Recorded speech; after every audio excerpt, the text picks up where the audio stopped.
do this to Jeff Zimmerman. Please, big round of applause for Jeff.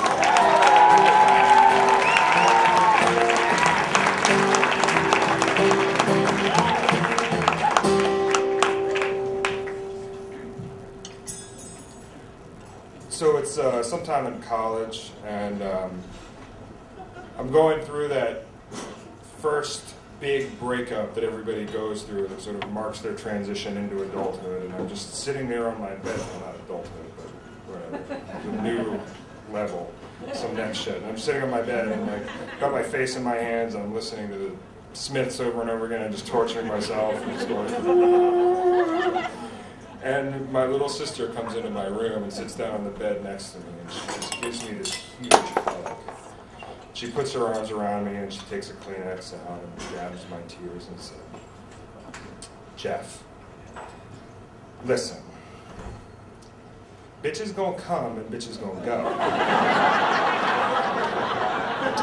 But you've been there for me since the day I was born.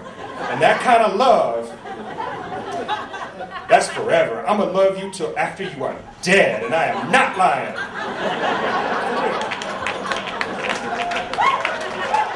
And then she continues and says, "And I just wanted you to know that I have always hated that bitch. And if you want, I'll be happy, more than happy, go around to her crib and whip her ass with a dog chain one time. You just say the word." I just took the hug. What you need to understand is that we have the same parents. We grew up in the same home. She was in the 9th grade. Because while I was off at college, like studying art and listening to Sonic Youth and whatever, she and her friends were on this, another track, and she was invited to join a gang, but we've never been into groupthink. She just freelanced, and she and her friends used to break into rich people's houses, and they would drink 40s, take pictures of it, and leave the 40s, and then whatever, and just leave.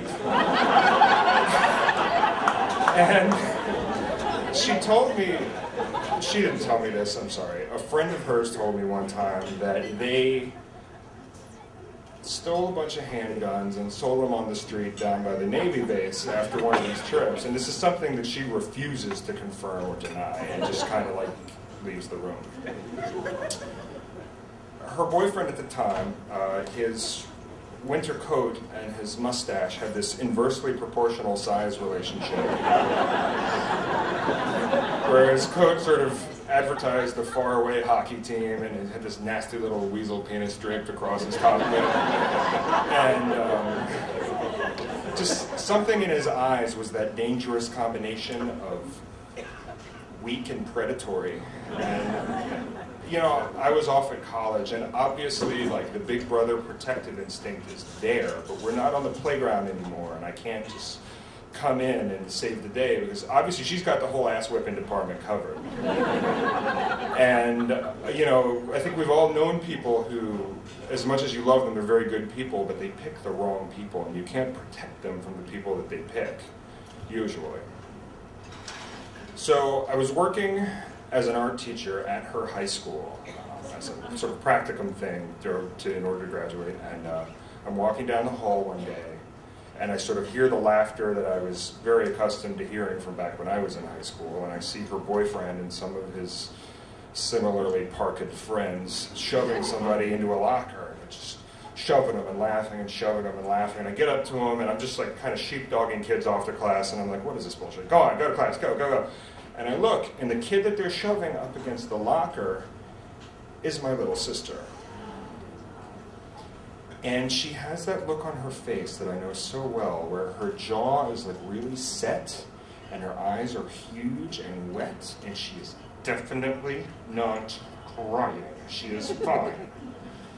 And having, you know, been responsible for that look in the past, I know what it takes to provoke that, how she feels when she looks that way, and how absolutely wrong the whole thing is.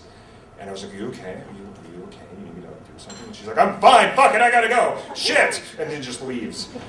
And I just instantly burn with a white-hot rage. And I have all sorts of elaborate and horrific revenge fantasies that involve, like, roping the dude to the back of my bumper and dragging him up and down the highway, or covering him with gas and setting him on fire, whatever. And I don't know, you're laughing because you would do the same thing. And